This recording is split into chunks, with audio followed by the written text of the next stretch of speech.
Ya, Sukihontu, Namo Buddhaya, selamat malam.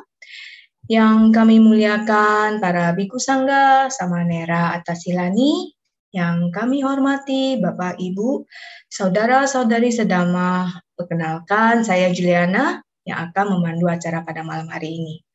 Sungguh berbahagia kita dapat bertemu lagi dalam acara Masa Kaca Online, season yang keempat, episode yang ke-63. Pada malam hari ini, Senin 16 Oktober 2023, kita akan membahas pentingkah sila dengan Romo Bumi Horas yang akan dikutip dari Akankeya Sutta Majjhima Nikaya yang ke-6. Tentunya acara ini diselenggarakan oleh KBTI Keresidenan Besuki dan ditayangkan secara live di Zoom dan channel YouTube Dhamma Metta Jember dan Dhamma Televisi. Kini marilah kita merenungkan syair Dhammapada yang akan dibacakan oleh Bu Elmi. Kepada Bu Elmi kami persilakan.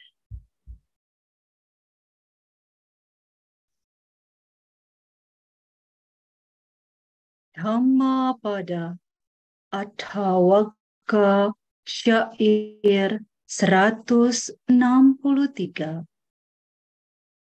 Sukara ni asa tuni atano ahita nicca yang tancasa tunca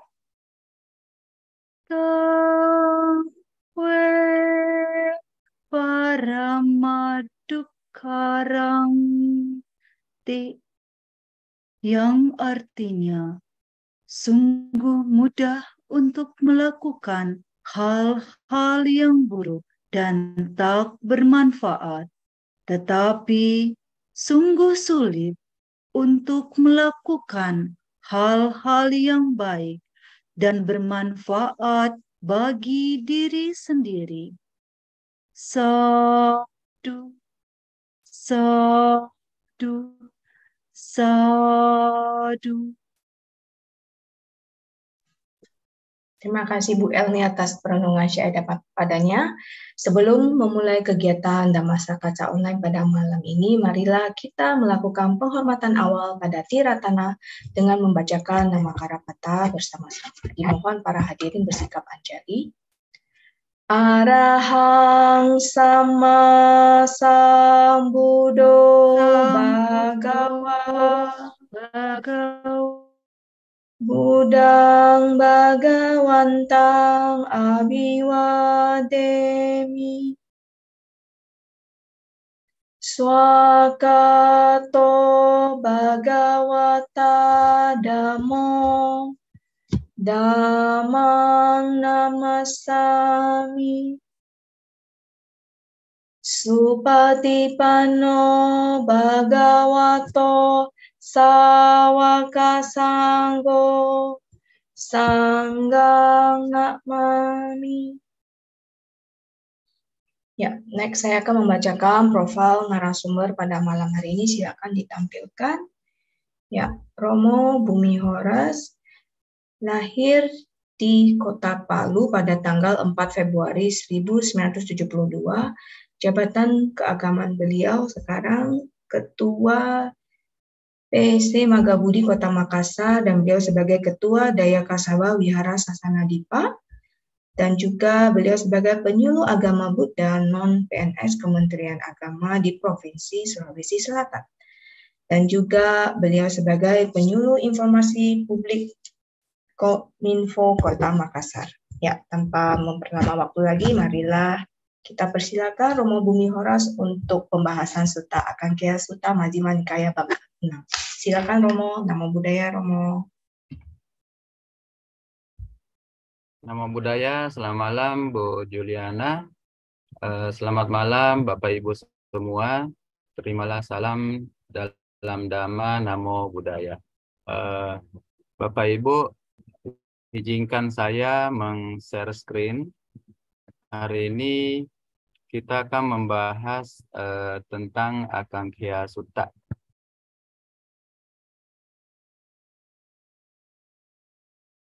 Sebelumnya, mari kita mengagungkan Guru Agung Buddha bersama-sama dengan membacakan Wandana 3 kali. Namo tassa bhagavato arahato samma sambuddhassa. Namo tassa bhagavato arahato samma sambuddhassa. Namo tassa bhagavato arahato samma sambuddhassa. Terpujilah Sang Bhagawa yang Maha Suci yang telah mencapai penerangan sempurna. Terpujilah Sang Bhagawa yang Maha Suci yang telah mencapai penerangan sempurna. Terpujilah Sang Bhagawa yang Maha Suci yang telah mencapai penerangan sempurna. Bapak Ibu, topik yang saya ambil hari ini itu adalah tentang apakah sila itu penting. Ya, jadi kita tahu bahwa Sang Buddha di dalam banyak kesempatan di dalam Tipitaka itu menyampaikan kepada kita banyak hal tentang sila, ya, sila atau kemoralan itu sendiri. Misalnya di dalam Uttara Nikaya ada dikatakan bahwa sila memiliki tidak penyesalan sebagai tujuan dan buahnya. Artinya di dalam tingkah laku kehidupan kita sehari-hari, kita bisa mengukur apakah kita sudah mempraktikkan sila atau belum, itu dengan melihat apakah suatu tindakan itu kita setelah melakukan itu kita berbahagia atau kita melakukan itu dengan penyesalan. Ya. Kemudian dalam Mahaparinibbana Sutta, Sang Buddha berkata bahwa sila menyebabkan seseorang memiliki harta kekayaan yang banyak.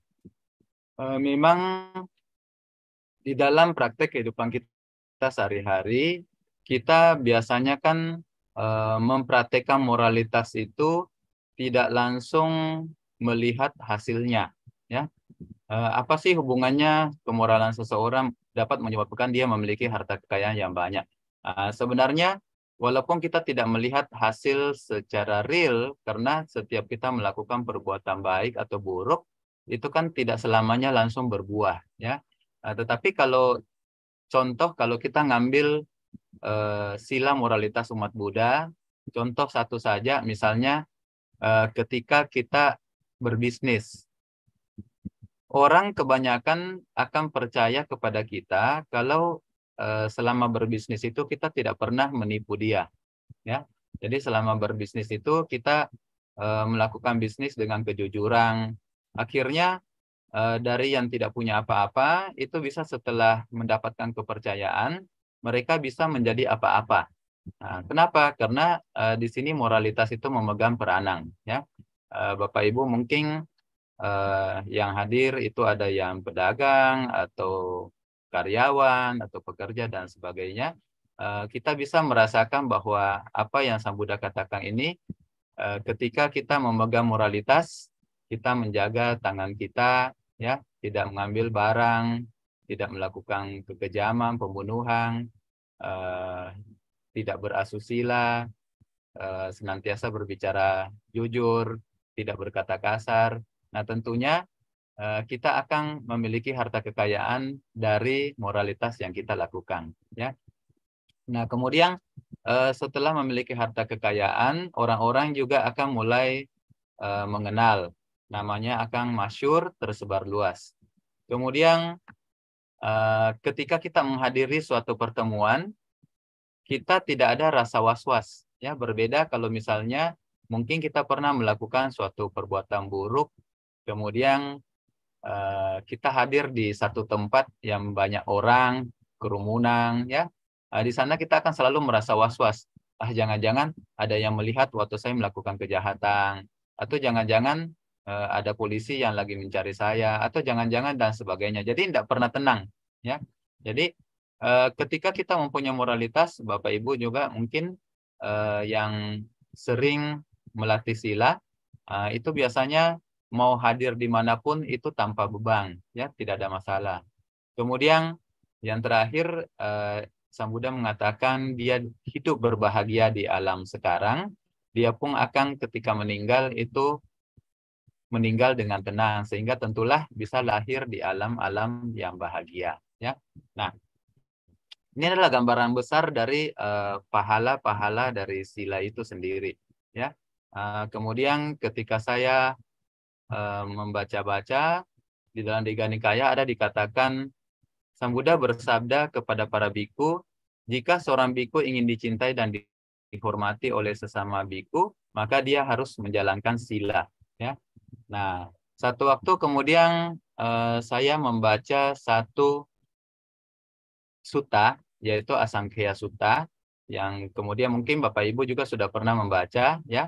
Atau kalau belum, mari kita belajar membahas sama-sama, ya. Nah, kenapa saya tertarik membahas Asankhya Sutta ini? Karena Asankhya Sutta ini begitu bagus menggambarkan mulai dari keinginan-keinginan sederhana kita sebagai perumah tangga. Jadi walaupun Asankhya Sutta ini ditujukan kepada para biku, ya, tetapi kalau kata biku itu kita ganti sebagai umat awam, maka itu juga akan bermanfaat untuk kita, ya, karena kita bisa melihat dari Asankhya Sutta ini, Sang Buddha membahas mulai dari keinginan-keinginan kecil. Ketika kita terlahir sebagai putu jana, umat awam, ya, memang tujuan hidup kita kan sebenarnya mencari kebahagiaan. Dan sebagai perumah tangga, Sang Buddha juga pernah mengatakan bahwa kebahagiaan perumah tangga itu yang pertama itu ati suka, memiliki harta, ya. Kemudian boga suka, bisa memanfaatkan harta tersebut. Kemudian tidak punya utang, ya, hanya suka. Nah, memang kalau kita sebagai perumah tangga yang menghidupi kehidupan kita sendiri, mencari penghidupan yang benar untuk kehidupan kita sendiri, tentunya 3 hal di atas itu adalah kebahagiaan sebagai perumah tangga. Punya harta, bisa menggunakan, dan tidak punya utang. Bapak Ibu mungkin pernah mengalami punya utang, bagaimana setiap bulan itu harus menutup bunga saja. Belum kalau sudah jatuh tempo, tapi bunga pun kita nggak bisa tutup misalnya, ya. Tetapi dari 3 kebahagiaan perumah tangga itu, Sang Buddha mengatakan ada juga kebahagiaan yang keempat. Kebahagiaan keempat itu adalah kebahagiaan kalau kita bisa menjalankan moralitas, anawaja sukha, ya. Dan Sang Buddha membandingkan bahwa 3 kebahagiaan pertama digabung itu tidaklah besarnya nilainya 1/16 dari kebahagiaan yang terakhir, yaitu kebahagiaan karena kita merawat sila, ya. Nah, kenapa saya tertarik untuk bersama-sama membahas tentang Asankhya Sutta? Karena di Asankhya Sutta ini walaupun ditujukan untuk biku, Sang Buddha mulai menunjukkan keinginan-keinginan rendah dari seorang biku, ya. Bahkan seorang biku yang ingin namanya dikenal, ingin mendapatkan perolehan, ya, itu Sang Buddha mengatakan moralitasnya harus bagus seperti itu, ya. Nah, bila seorang biku saja yang kita tahu moralitasnya itu sudah bagus, ya, Sang Buddha masih menekankan di dalam Asankhya Sutta. Nah, apalagi bagi kita sebagai perumah tangga, ya. Jadi sekali lagi Asankhya Sutta itu memang dibabarkan kepada para biku, tetapi sebagai perumah tangga, sutta ini bermanfaat kalau kita ganti kata biku itu menjadi perumah tangga, ya. Jadi mari teman-teman kita sama-sama membahas, ya. Oke. Asankhya Sutta ini diterjemahkan sebagai jika seorang biku menghendaki, ya. Jadi jika saya ingin apa seperti itu, ya. Ceritanya adalah pada suatu hari, ya, Sambagawa menetap di hutan Jeta, Tamang Anatapindika. Selalu biasa di dalam sutta kalau kita membaca demikianlah yang telah kudengar, ya. Tentunya kita akan berpikir bahwa khotbah ini diulang oleh Yang Mulia Bante Ananda, ya. Karena sering sekali kalau Bante Ananda mengulang itu selalu dengan kata-kata yang sama, ya. Ewame sutam, demikianlah yang telah kudengar, ya. Nah, pada saat itu Sang Buddha memanggil para biku, kemudian Sang Buddha berkata kepada para biku seperti ini, ya. Jadi Akangkya Sutta ini tidak terlalu panjang dan tidak terlalu pendek, tetapi kalau kita melihat sutta dan pengulangannya, kata-kata dan pengulangannya, ini sangat indah. Kenapa? Karena berkali-kali ada penekanan Sang Buddha terhadap beberapa hal, ya. Oke. Para biku, berdiamlah dengan memiliki moralitas, memiliki patimokkha, terkendali dengan pengendalian patimokkha, sempurna dalam perbuatan dan tingkah laku, dan melihat dengan takut bahkan pada pelanggaran terkecil. Berlatih dengan menjalankan aturan-aturan latihan. Nah, ini adalah yang pertama. Bagaimana dengan kita, perumah tangga? Perumah tangga kita punya patimokkha juga, teman-teman. Ya, kita punya winaya juga. Apa winaya kita? Yaitu 5.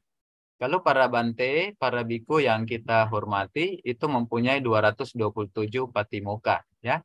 Di samping aturan-aturan lain yang sangat luar biasa banyak, yang membuat mereka itu betul-betul bertindak dengan agung.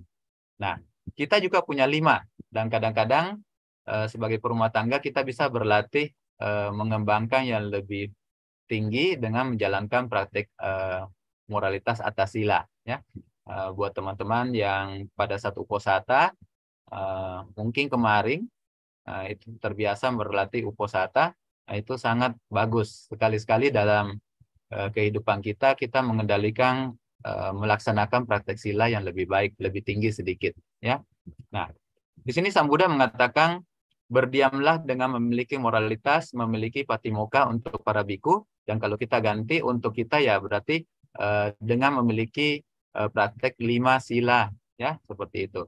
Nah, kemudian di dalam kitab komentar dari Majjhima Nikaya Atthakatha ini dikatakan bahwa ungkapan Sampana Sila yang diterjemahkan sebagai memiliki moralitas di sini itu bermakna sempurna dalam moralitas, ya, atau memiliki moralitas. Nah, artinya apa? Ketika Sang Buddha mengatakan sempurna di dalam moralitas, ya, kita bisa menghubungkan dengan tuntunan dari Yang Mulia Bante Buddhaghosa di dalam Visuddhimagga yang menyatakan sebagai sila wisudi, ya, sila wisudi. Artinya kadang-kadang kita sebagai perumah tangga, jadi kalau kita terjemahkan untuk kita perumah tangga, kadang-kadang kita praktek sila itu kan kita tidak betul-betul silanya sempurna, ya. Kadang cacat, bolong-bolong, misalnya ya lagi sekarang musim kemarau, kalau di Makassar itu musim kemarau, itu banyak sekali nyamuk, ya. Nah, kadang-kadang kalau kita berkumpul mungkin sesama umat Buddha, banyak nyamuk, ya nyamuknya diusir, penuh meta kelihatan, ya. Tapi kalau misalnya tidak ada yang lain, dalam pikiran sudah, untung banyak teman-teman. Kalau nggak ada yang lain, saya sudah tepuk dari tadi itu, ya. Untung banyak teman-teman yang lihat, jadi saya cuma usir seperti itu. Nah, itu sebenarnya moralitas yang dipraktekkan tidak dengan sempurna. Ya, kenapa? Karena mempraktekkan moralitas tidak membunuh sebenarnya ada pancadhamma yang menemaninya, ya, yaitu cinta kasih. Dulu mungkin ketika kita mempraktekkan moralitas yang paling sederhana, tidak membunuh, itu mungkin karena kita bertekad di depan Bante, ya. Bante, saya ngambil sila hari ini, ya, saya bertekad tidak membunuh, tidak mencuri, dan seterusnya sampai 5 sila lengkap. Nah, jadi kita tidak membunuh, kenapa? Oh, karena saya sudah minta sama Bante sila hari ini, ya.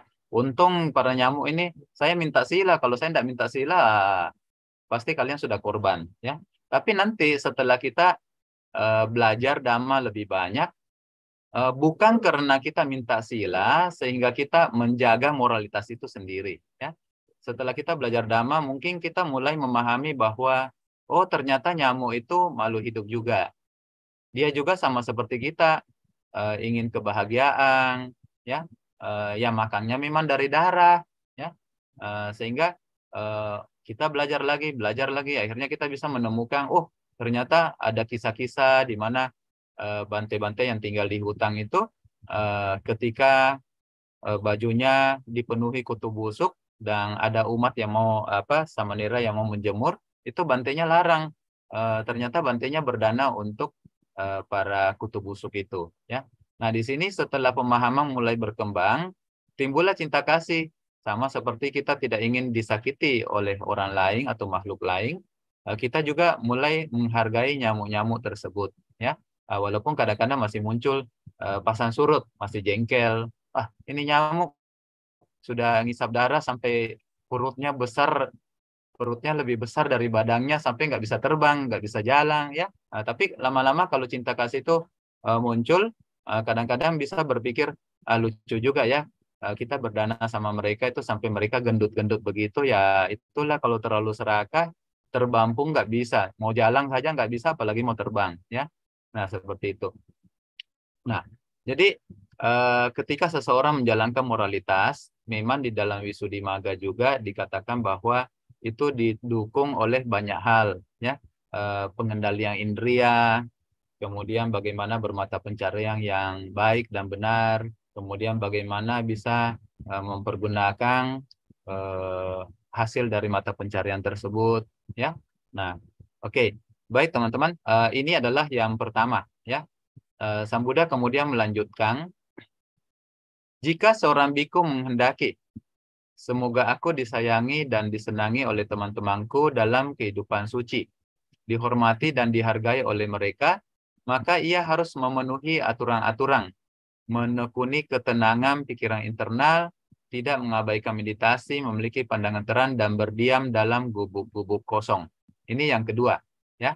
Nah, teman-teman lihat, setiap Sang Buddha mengulang kata-kata di dalam Akangkhya Sutta, ya, beliau selalu menggunakan maka ia harus memenuhi aturan-aturan, ya.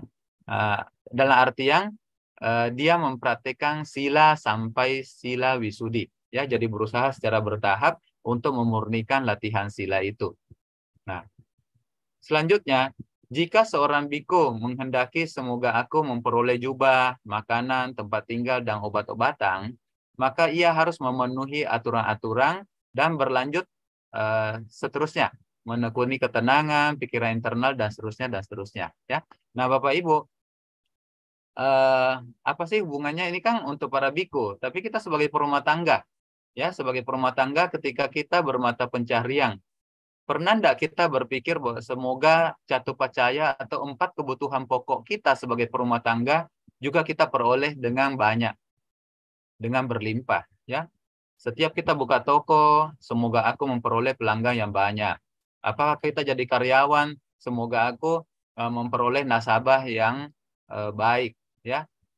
Semoga aku memperoleh makanan yang enak-enak, semoga tempat tinggalku cukup, semoga kalau saya sakit, saya juga bisa berobat. Nah, itu adalah keinginan-keinginan yang alami dari kita sebagai perumah tangga, ya.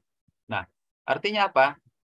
Kalau kita melihat dari Akangkhya Sutta ini, Sang Buddha bisa saja diartikan seperti, wahai perumah tangga, jika engkau menghendaki engkau memperoleh pakaian yang baik, makanan yang baik, tempat tinggal, dan obat-obatan yang baik, maka engkau haruslah memenuhi aturan-aturan, ya, menjaga sila, mempertahankan sila, ya. Kemudian di sini dari paragraf yang kedua tadi, ya, di sini ada dikatakan pikiran internal, tidak mengabaikan meditasi, memiliki pandangan terang, dan berdiam dalam gubuk-gubuk kosong. Di sini diterjemahkan di dalam kitab penjelas makna, kitab komentar, ya. Di sini dikatakan bahwa setelah seseorang mempraktekkan adisila, menyempurnakan moralitas aturan-aturan, tahapan berikutnya itu adalah adicita, ya. Adicita itu menyempurnakan atau meningkatkan menjadi kesempurnaan di dalam pikiran atau meditasi, ya. Nah, kemudian setelah itu memiliki pandangan terang ini dicapai dari bermeditasi dan berdiam diri di gubuk-gubuk kosong. Artinya apa? Memiliki pandangan terang atau panya wisudi, ya. Seperti itu. Jadi sila Wisudi, kemudian Citta Wisudi dan Panya Wisudi. Nah, ini kalau kita lihat di Wisudimagga itu adalah tahapan-tahapan seseorang untuk mencapai kesucian, ya. Nah, teman-teman, kita kembali lagi. Sang Buddha mengatakan, jika seorang biku menghendaki, semoga aku memperoleh jubah, makanan, tempat tinggal, dan obat-obatan, maka ia harus memenuhi aturan-aturan, ya. Jika seorang biku menghendaki, semoga pelayanan dari mereka yang mempersembahkan jubah, makanan, tempat tinggal, dan obat-obatan kepadaku menghasilkan buah dan manfaat besar bagi mereka, maka ia harus memenuhi aturan-aturan. Artinya apa, teman-teman? Memenuhi aturan-aturan ini itu kita terjemahkan sebagai senantiasa mempertahankan moralitas, ya, senantiasa mempraktekkan moralitas. Jadi sama seperti kita. Kalau kita sebagai perumah tangga ingin memperoleh benda-benda, ya kita harus punya moral. Kalau kita mau orang-orang yang berbuat baik kepada kita, itu juga memperoleh kebahagiaan dari hasil berbuat baik kepada kita, ya tentunya kita juga harus punya moral, ya. Yang berikutnya, jika seorang biku menghendaki, dan kita sebagai perumah tangga boleh kita rubah, jika perumah tangga menghendaki, ya, ketika kerabat dan sanak saudaraku yang telah meninggal dunia mengingatku dengan penuh keyakinan dalam pikiran mereka, semoga hal itu menghasilkan buah dan manfaat besar bagi mereka, maka kita harus memenuhi aturan-aturan. Artinya apa? Ketika kita melakukan perbuatan-perbuatan baik, ya, kita adalah orang-orang yang ditahu senantiasa praktek moralitas, berusaha mempraktekkan 5 sila dengan tanpa bolong-bolong, ya. Walaupun dalam praktek keseharian itu tentulah masih ada bolongnya, ya. Tetapi kita berusaha pelan-pelan menyempurnakan.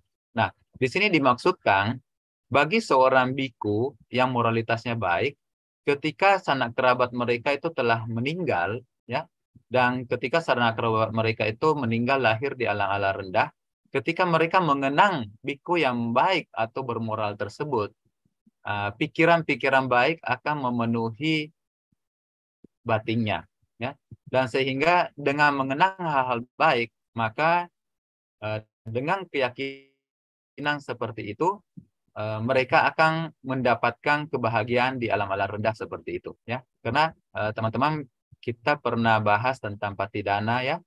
Kalau kita membaca Patidana itu kan mengkondisikan makhluk-makhluk di alam rendah, misalnya para datu Paciweka, supaya bisa dapat turut bermudita. Ketika mereka bisa turut bermudita, mereka tentunya memperoleh kebahagiaan, bukan karena kita melimpahkan jasa kepada mereka atau membagi jasa dalam pengertian seperti itu, tetapi mereka berbahagia karena turut bermudita. Jadi melakukan suatu hal yang aktif lewat batin mereka, turut berbahagia dengan perbuatan baik yang orang lain lakukan, ya.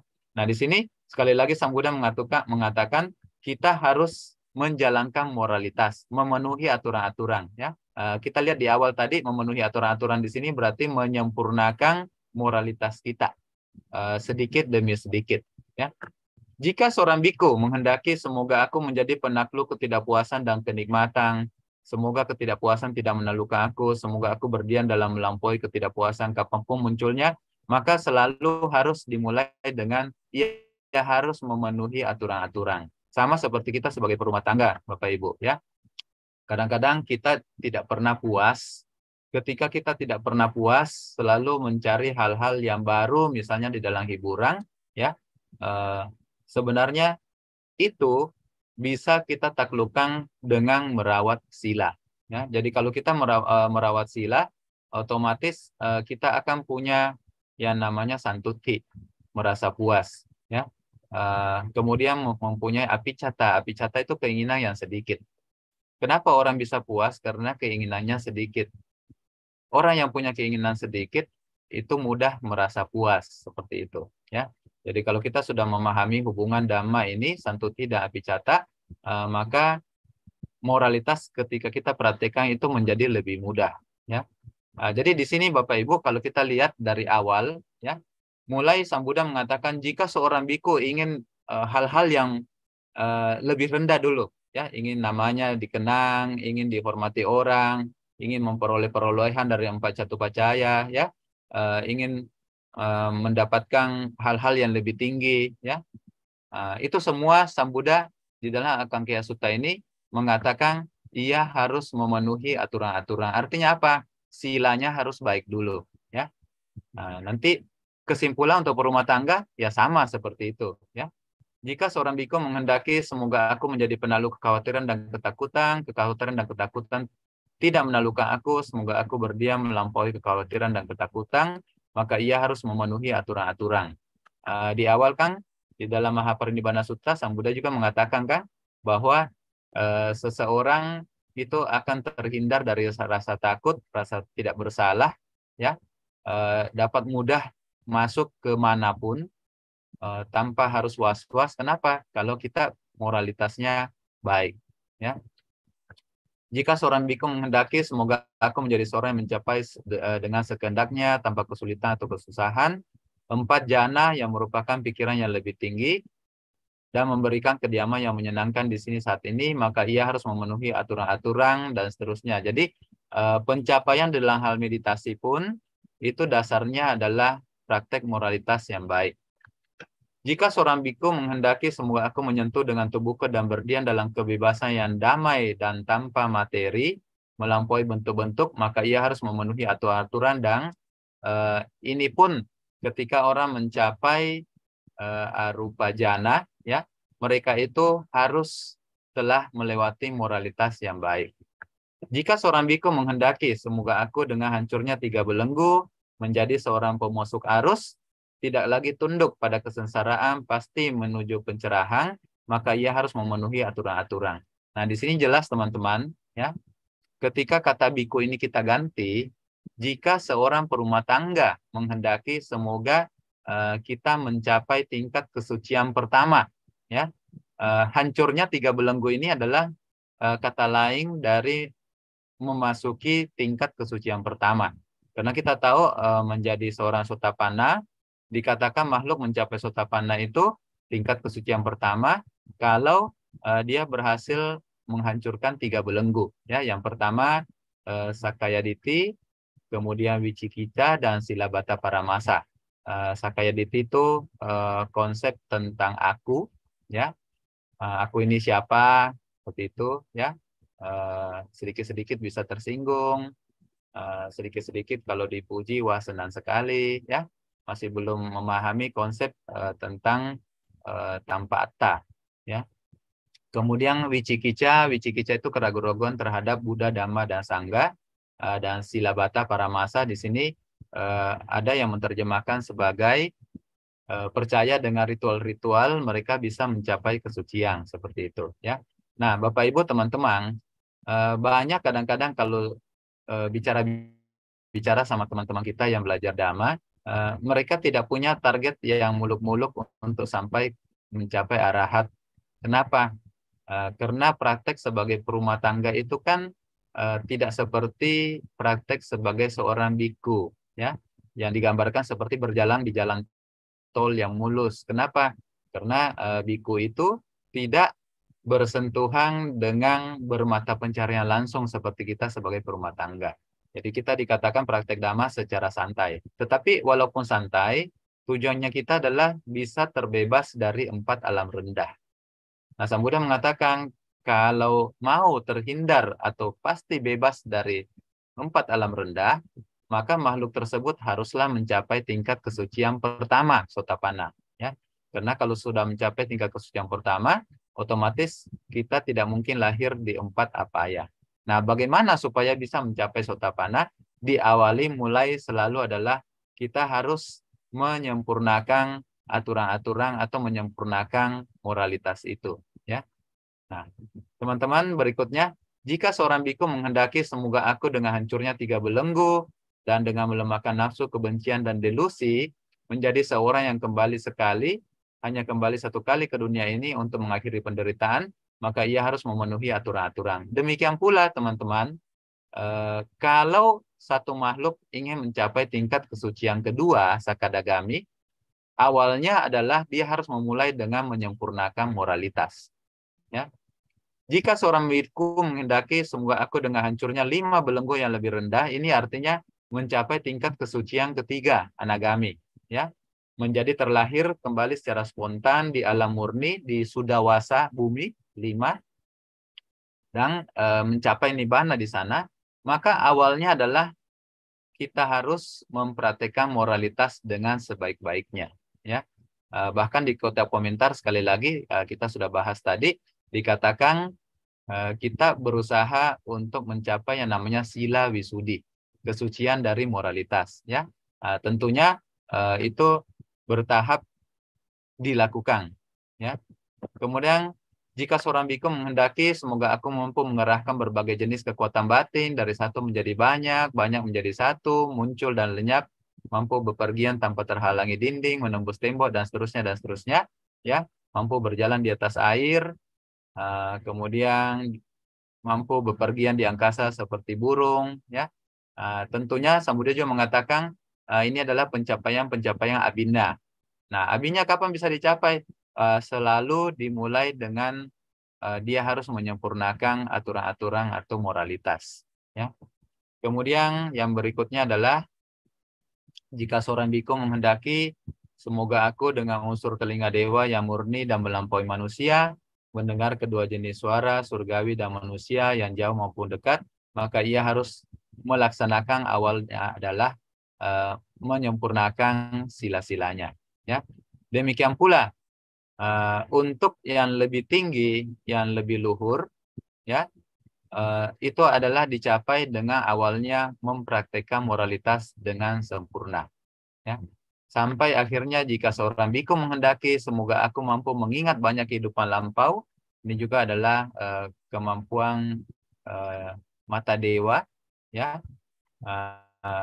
Juga dia harus memenuhi moralitas yang baik. Kemudian jika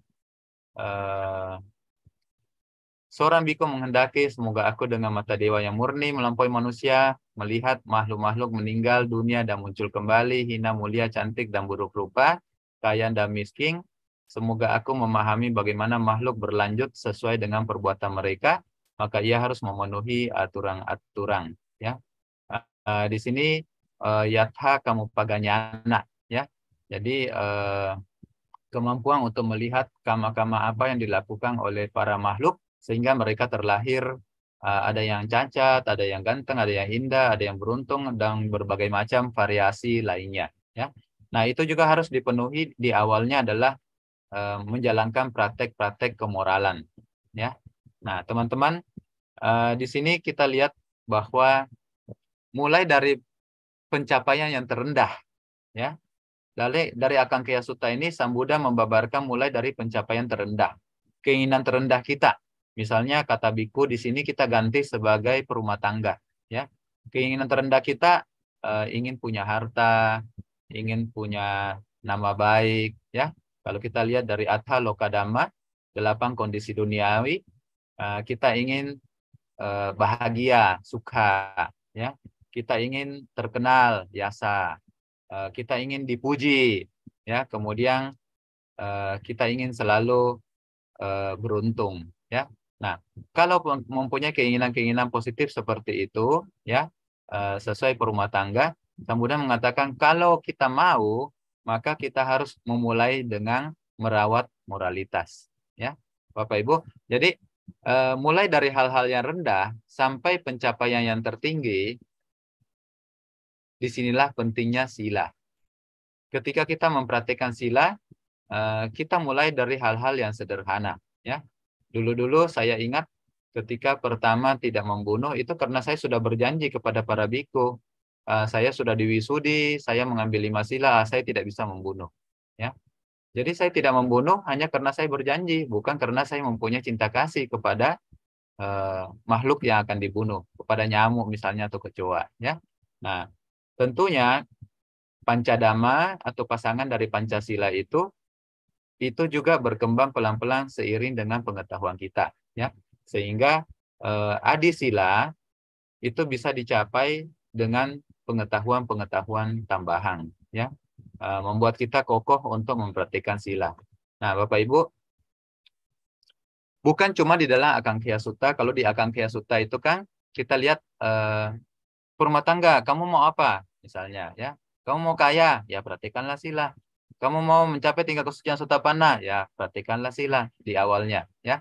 Kamu mau terlahir di alam Brahma, ya praktikanlah sila, tetapi capailah konsentrasi sesuai dengan jana-jana, ya.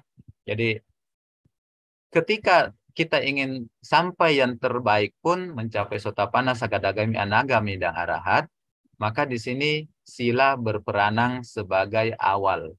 Ya. Kita lihat dalam Manggala Sutta. Manggala Sutta ini kan khotbah untuk rumah tangga. Ya. Berkah utama yang ke-8 yaitu terlatih baik dalam tata susila. Artinya apa? Ketika kita mempraktekkan sila, itulah berkah. Jadi kalau kita hubungkan dengan yang lain, di dalam Akangkhya Sutta dikatakan kita mau apapun bisa terwujud dengan praktek sila. Kenapa? Karena mempraktekkan sila, mempraktekkan kemoralan, ya, terlatih baik dalam tata sila diartikan sebagai melatih moralitas dengan sebaik-baiknya, itu adalah berkah utama seperti itu. Ya. Nah, kalau kita lihat lagi dalam Karaniamita Sutta, mulai dari awal kalimat-kalimatnya itu begitu luar biasa. Ya.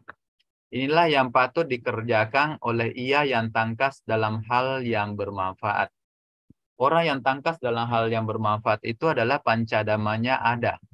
Ketika orang punya pancadama, 5 pasangan dari sila, maka dia itu pancadamanya itu akan mengantar ke jalan kedamaian. Ya.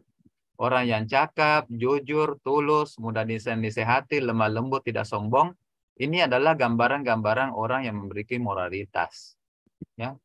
Seseorang tidak akan jujur kalau dia tidak mempertahankan sila keempat. Ya. Mudah dinasehati kalau dia sombong, ya. Kesadaran tidak bagus, sedikit disinggung bisa emosi, kalau tidak mempraktekkan yang kelima. Ya. Kemudian merasa puas atas yang dimiliki, ini juga adalah salah satu praktek sila. Kenapa teman-teman? Kalau teman-teman lihat sekarang kondisinya, ya, banyak orang yang terjebak berdagang narkoba. Kenapa? Karena untungnya besar, tidak perlu modal besar, ya, cukup modalnya nekat.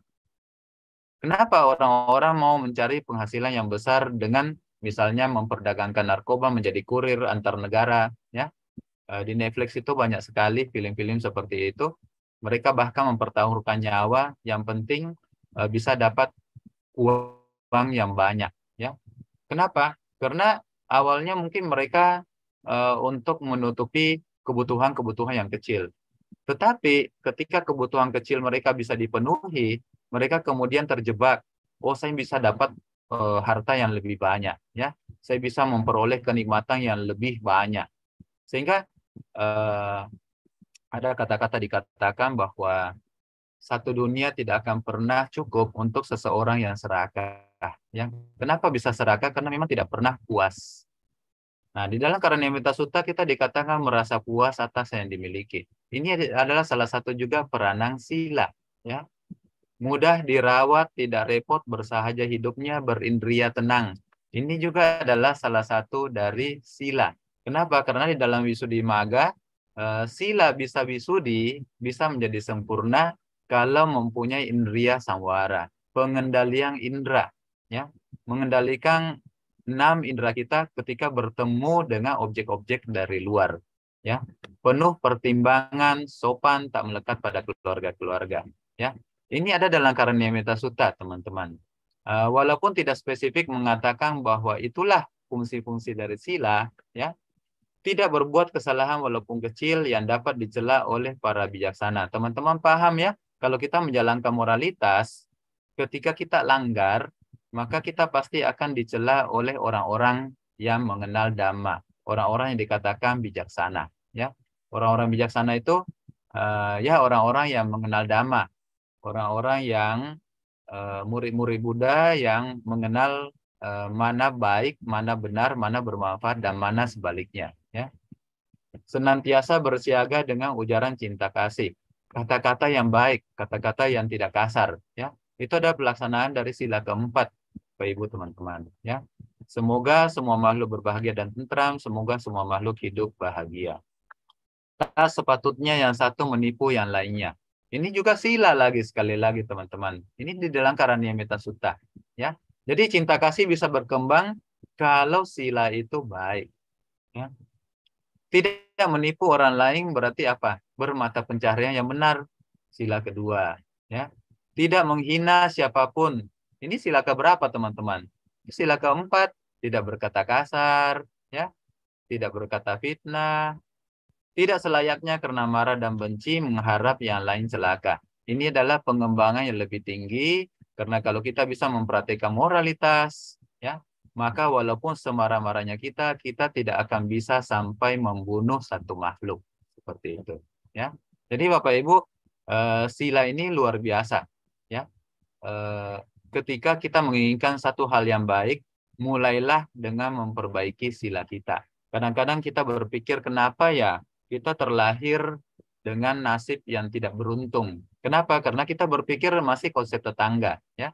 Tapi setelah kita melihat begitu indahnya Dhamma, kita tidak akan menyalahkan orang lain lagi. Kita tidak akan menyalahkan konsep-konsep, ya. Tadi sore di toko ada jadi toko saya itu kan mengerjakan harddisk yang misalnya rusak, orang perlu datanya, itu saya recovery, ya. Jadi ada orang yang bawa harddisk rusak, kemudian ketika harddisknya rusak itu dia selalu mendorong anaknya begitu, ya.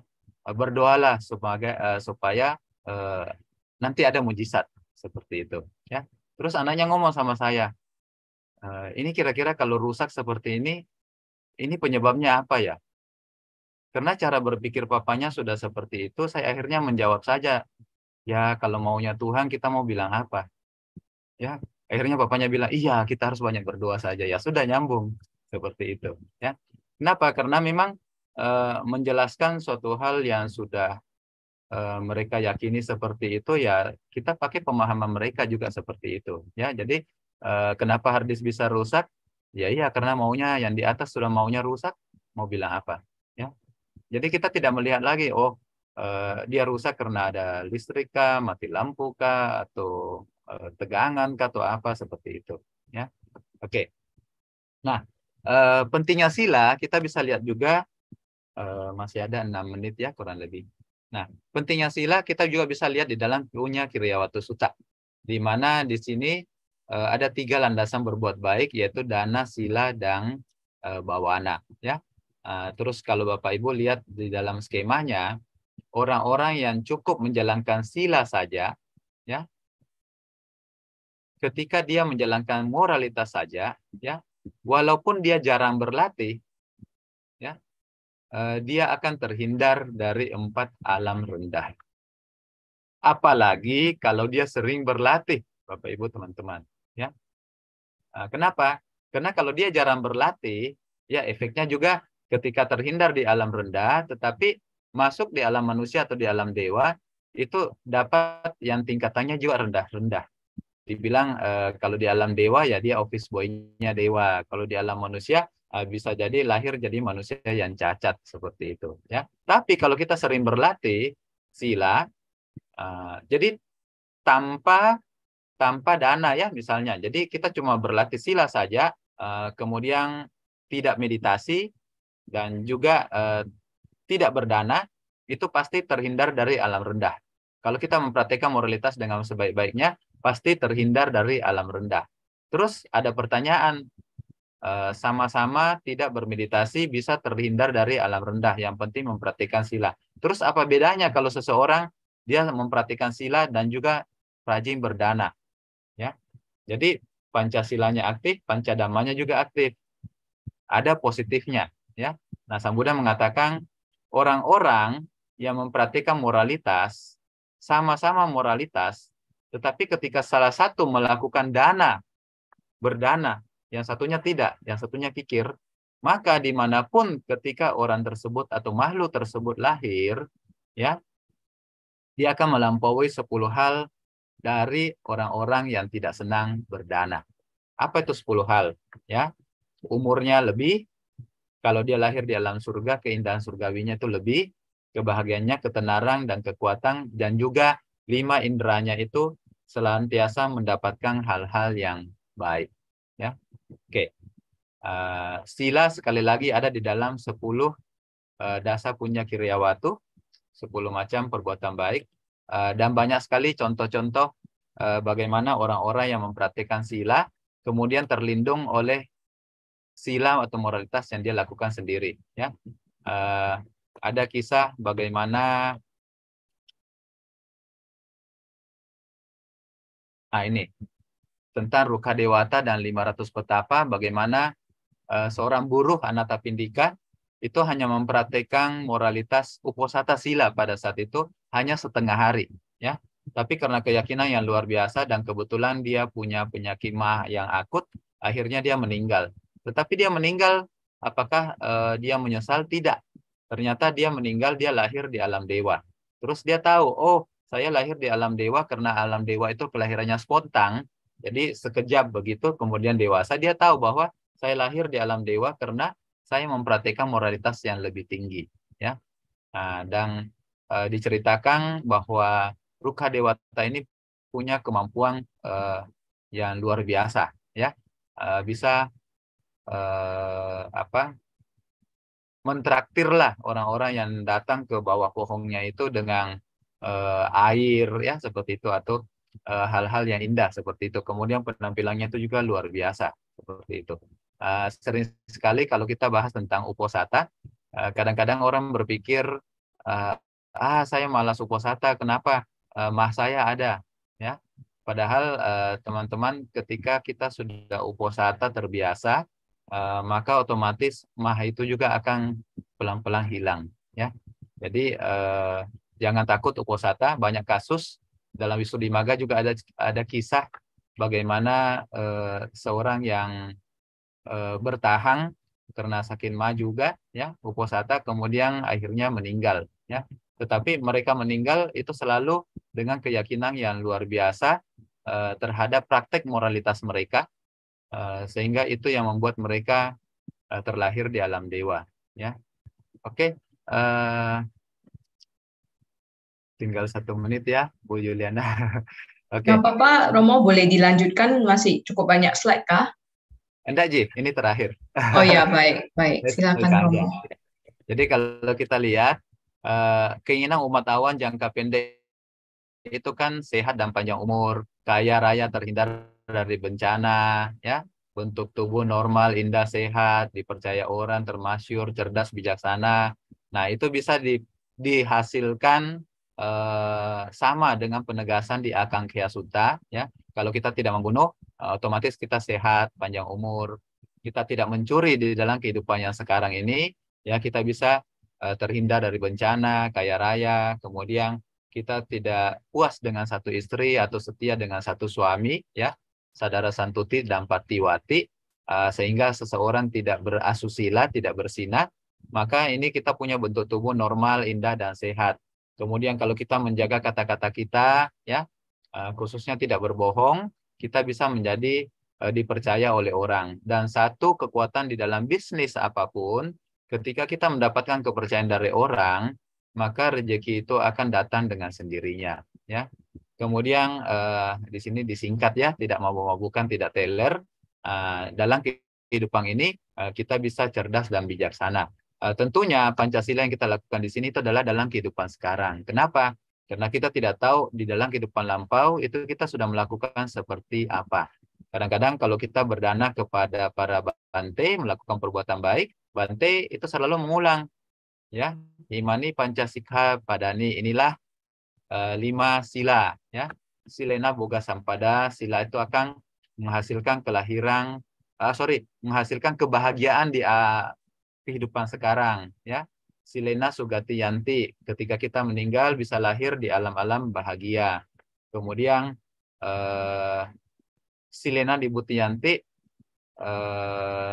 seseorang ketika mempraktikkan sila, maka itu akan bisa menjadi pendukung pencapaian nibbana, sehingga latihlah sila dengan sebaik-baiknya. Ini kalau kita minta sila kepada Bante, ya. Bante selalu ulang di akhir ini, imani Pancasila, maka praktekkanlah dengan sebaik-baiknya. Nah, jadi keinginan jangka pendek, mau sehat, panjang umur, kaya raya, dan sekarang kalau meninggal bisa masuk surga, dan yang terakhir sila juga mendukung pencapaian nibbana, ya. Nah, tadi ada sempat disinggung sila itu tidaklah akan sempurna kalau tidak ditemani dengan pancadhamma, ya. Jadi tidak membunuh bisa karena kita awalnya cuma berjanji. Kenapa saya tidak membunuh? Karena saya janji sudah sama Bante, ya.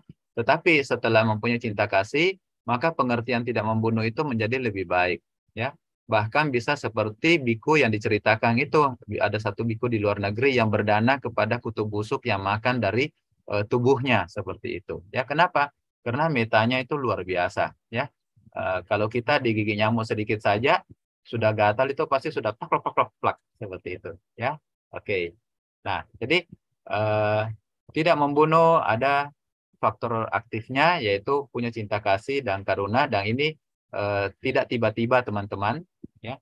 Kalau kita melihat di dalam praktek jalan mulia berunsur 8, yang pada intinya adalah sila samadhipanya, ketika teman-teman mempraktekkan sila, maka otomatis di dalam ada pandangan benar, usaha benar, dan konsentrasi yang benar.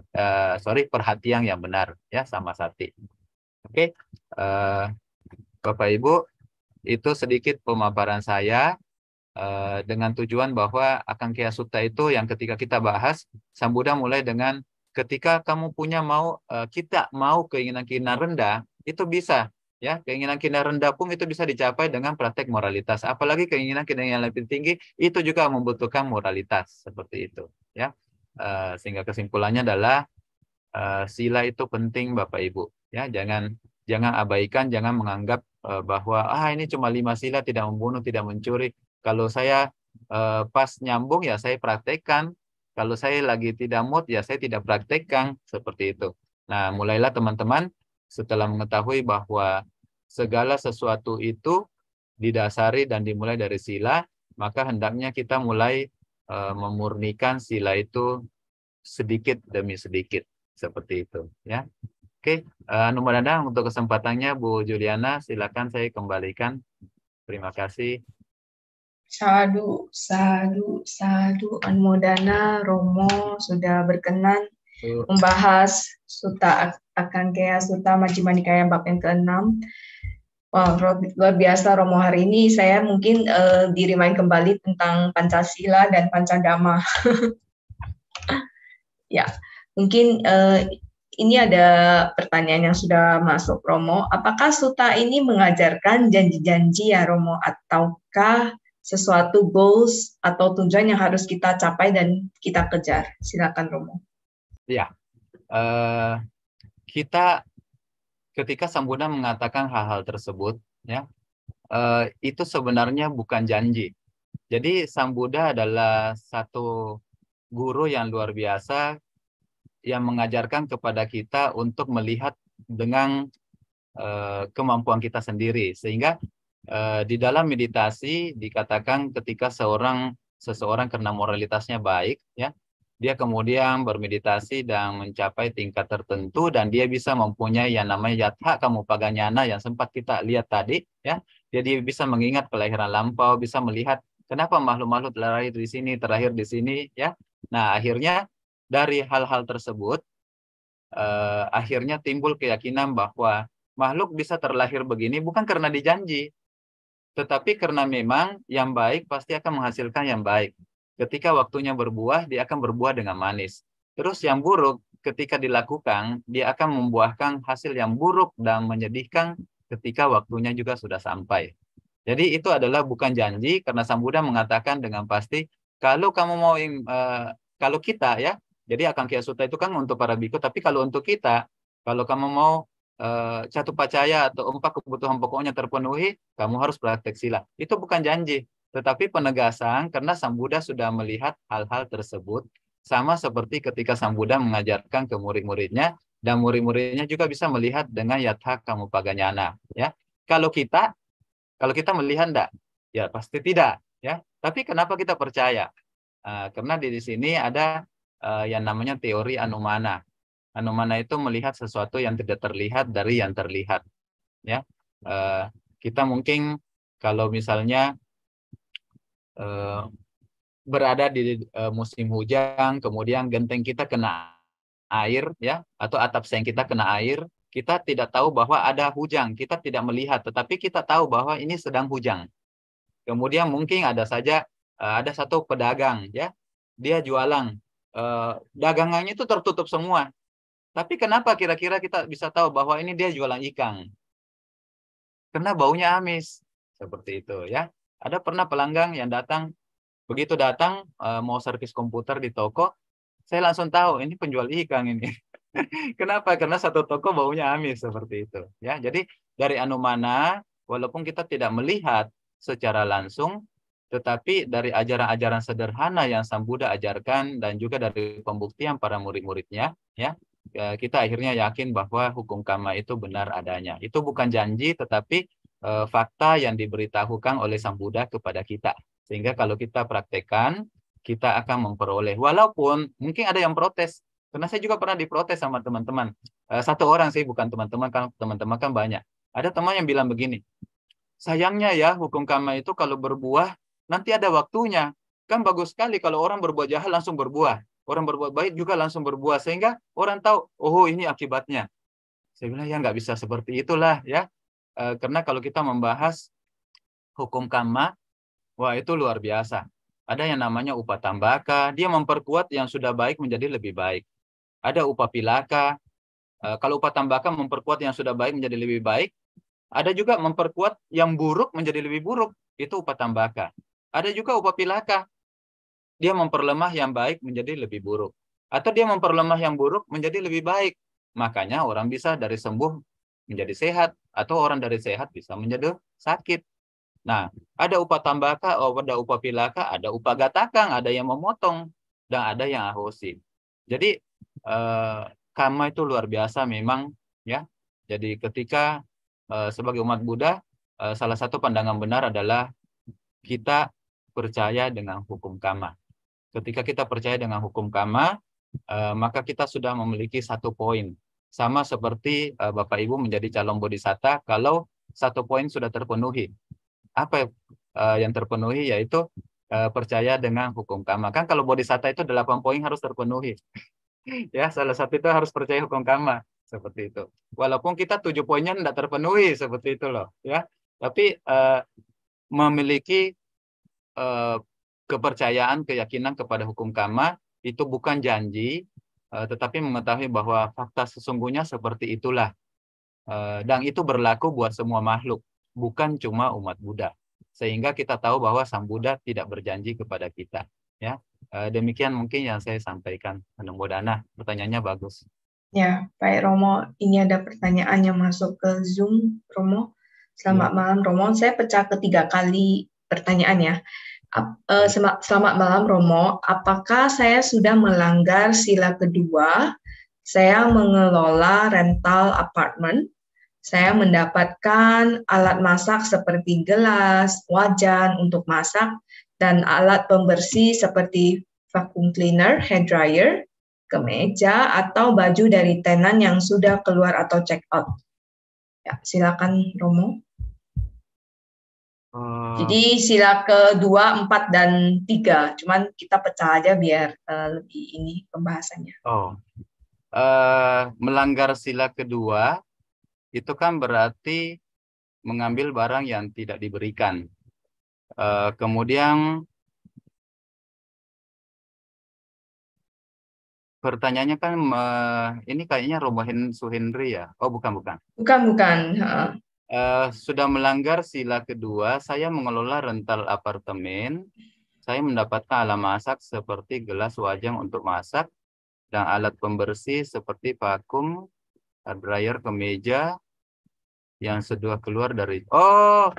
ceritanya pemilik apartemennya ini meninggalkan barang-barang penyewa apartemen, meninggalkan di apartemen buat pemiliknya. Oke. Kemudian pertanyaan, apakah saya melanggar sila? Oh, ya ini Sila beda. kedua, sila kedua. Pemilik penyewa itu keluar, kemudian meninggalkan barang-barangnya, kemudian dikuasai oleh pemilik apartemen. Apakah kita mengambil barang yang tidak diberikan? Ya, seperti itu pertanyaannya. Jadi biasanya begini, saya juga punya beberapa tempat untuk disewakan. Biasanya kita itu membuat perjanjian sebelum penyewa itu menyewa tempat tersebut. Jadi harusnya sama aja dengan apartemen, ya. Jadi itu perjanjian itu sudah mencakup bagaimana kalau misalnya waktu sewa itu berakhir.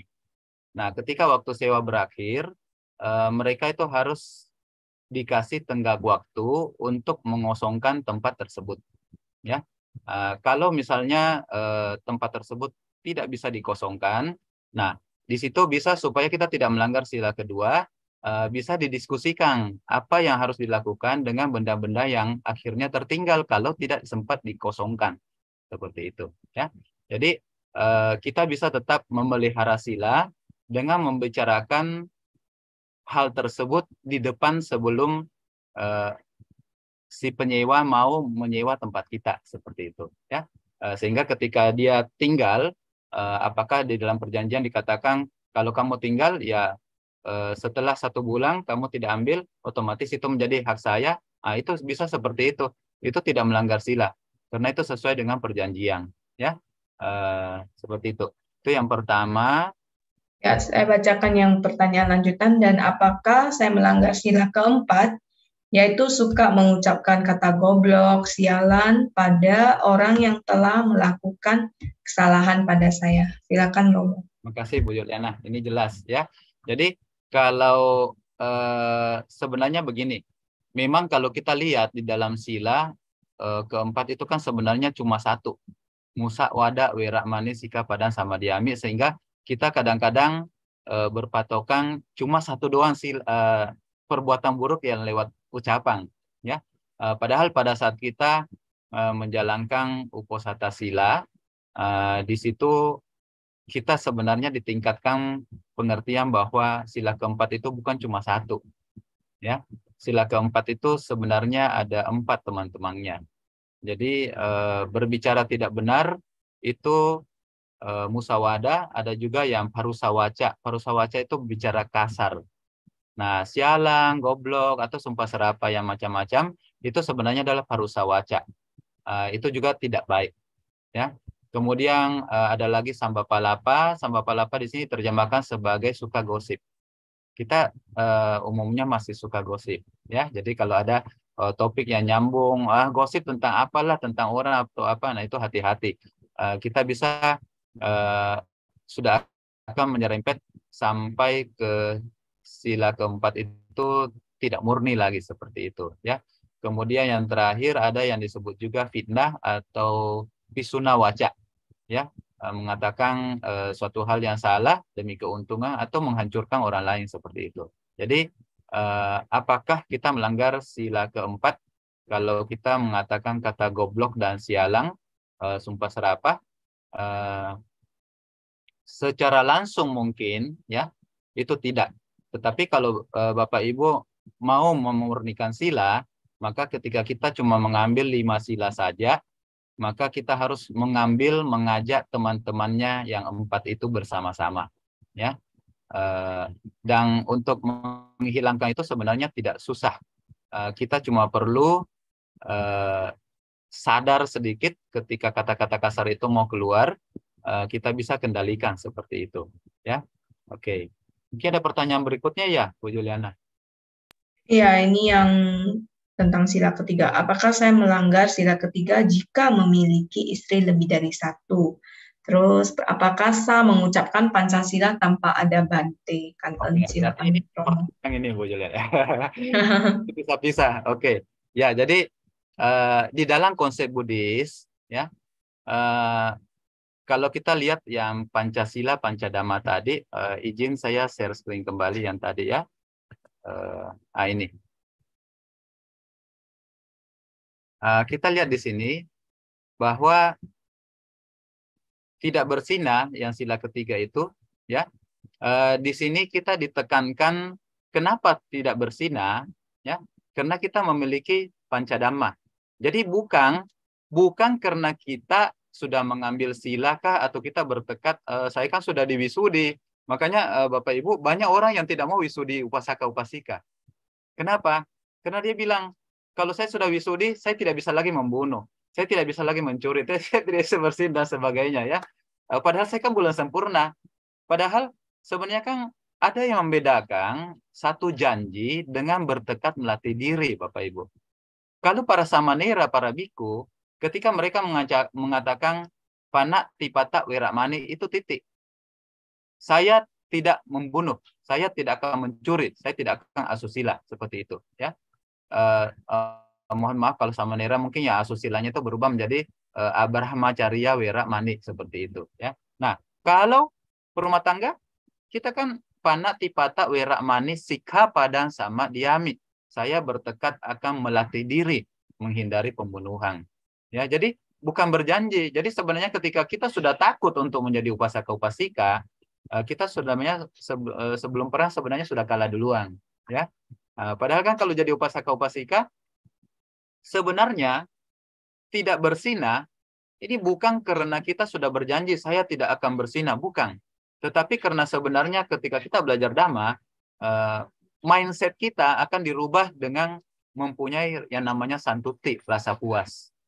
Santuti, rasa puas ini di dalam Pancadhamma dibabarkan dengan lebih indah. Kenapa? Karena terbagi dua. Untuk laki-laki, dia tidak berzina karena dia sadara santuti, puas dengan satu istri. Kenapa dikatakan puas dengan satu istri? Ya, karena lelaki itu kan secara alami mungkin libidonya besar, ya. Kemudian di dalam masyarakat kita yang patriarki itu laki-laki lebih dominan, itu mereka kan bisa lebih berkuasa seperti itu, ya.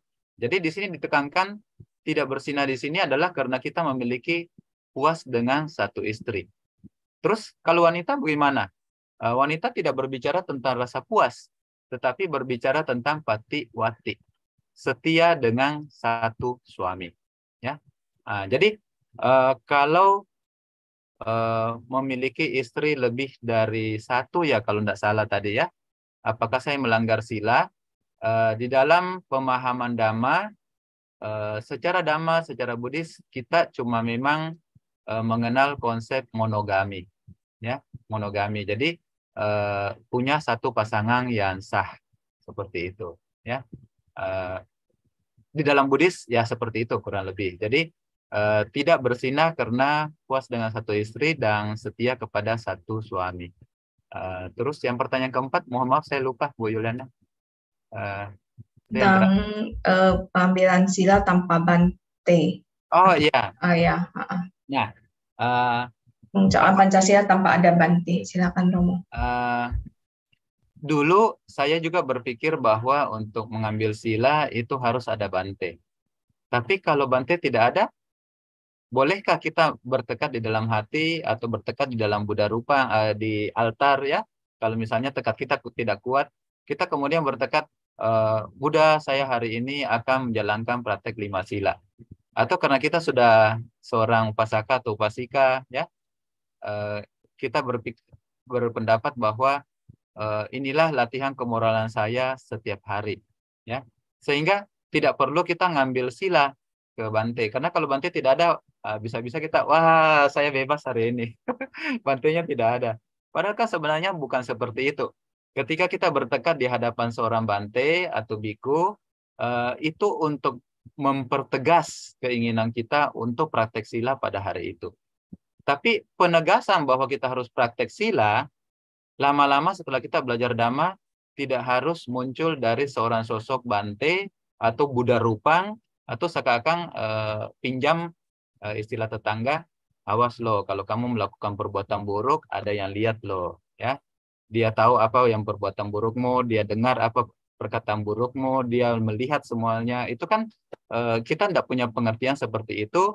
Pengertian kita adalah kita mulai paham konsekuensi. seperti itu. Ya, jadi ketika kita praktek sila, itu bukan semata-mata karena kita sudah berjanji, tidak, tetapi semata-mata karena kita sudah mulai melihat konsekuensi.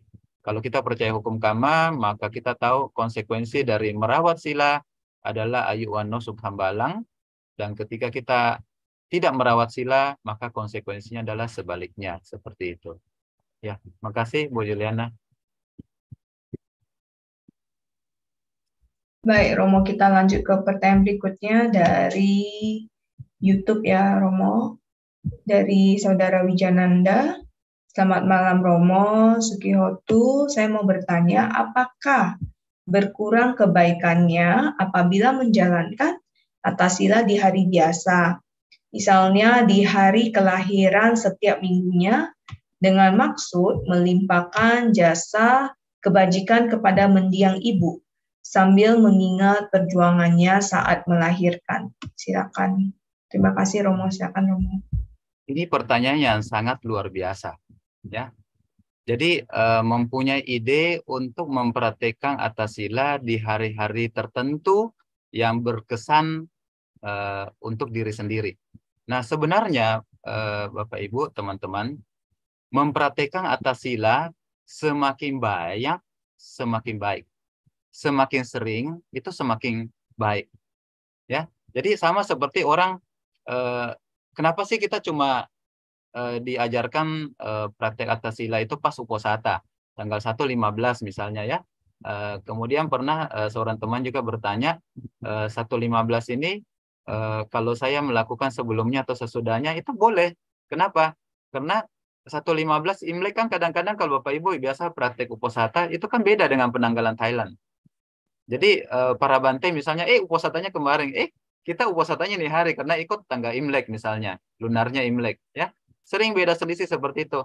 Nah, di dalam, kalau saya tidak salah ingat, di dalam uposata sila sutta dikatakan bahwa ada teknik-teknik untuk menambah perbuatan baik tersebut dengan mempraktekkan 1 hari sebelum uposata dan tambah lagi 1 hari setelah uposata.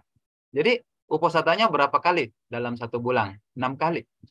Kenapa? Karena ditambah plus minus, tambah plus minus. Nah, saya pernah melakukan itu 1 tahun berturut-turut. Saya lupa itu 2000 berapa ya. Itu memang bagus. Kenapa? Karena pada saat dilakukan itu, mau uposatanya lari, mau ikut versi Thailand atau Imlek itu kena semua. Gitu. Jadi 1 hari sebelum dan 1 hari setelahnya. Cuma memang sebagai perumah tangga kadang-kadang susah untuk praktek kalau dia 3 hari berturut-turut seperti itu, ya. Kadang-kadang bentrokan dengan keperluan keluarga atau apa seperti itu. Jadi sungguh sangat baik dan itu ide yang sangat baik. Itu masukan juga untuk saya untuk beruposata atau untuk beratas sila di hari-hari tertentu yang sangat berkesan buat kita. Itu sangat baik. Anumodana, itu sangat baik. Jadi tidak ada kata berkurang. Kenapa? Karena uposata itu sendiri kan cuma penanggalan. Semakin sering kita lakukan atas sila, itu semakin baik untuk kesehatan kita dan untuk latihan moralitas kita. Luar biasa. Anumodana. Baik, Romo.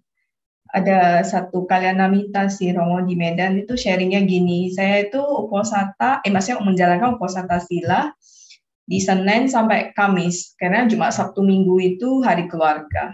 Saking tekadnya luar biasa sih. Jadi nggak lihat hari uposata lagi, maksudnya atas silanya itu benar-benar Senin sampai Kamis, Senin sampai Kamis. Ya. Luar biasa sih. Nanti mungkin saran saya bisa diganti.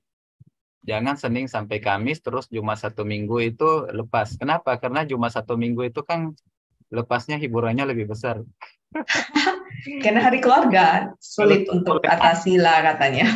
Senin, Selasa, Rabu, terus atas silanya itu di hari-hari yang begitu hinggar-bingar, ya, itu luar biasa lagi, ya, seperti itu. Tapi itu sudah luar biasa. Kenapa? Iya. Karena mau Senin, Selasa, Rabu, Jumat, Senin, Selasa, Senin Rabu, sampai Kamis.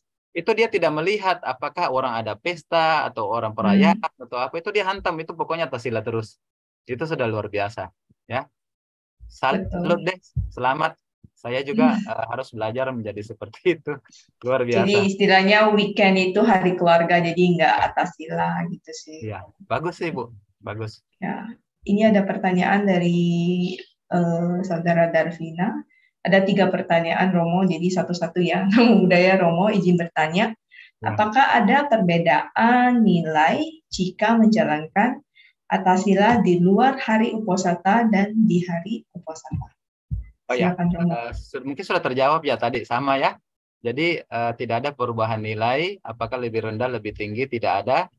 Intinya semakin sering kita laksanakan, itu hasilnya semakin baik. Ya, ya, Bu Darvina. Oke. Yang kedua?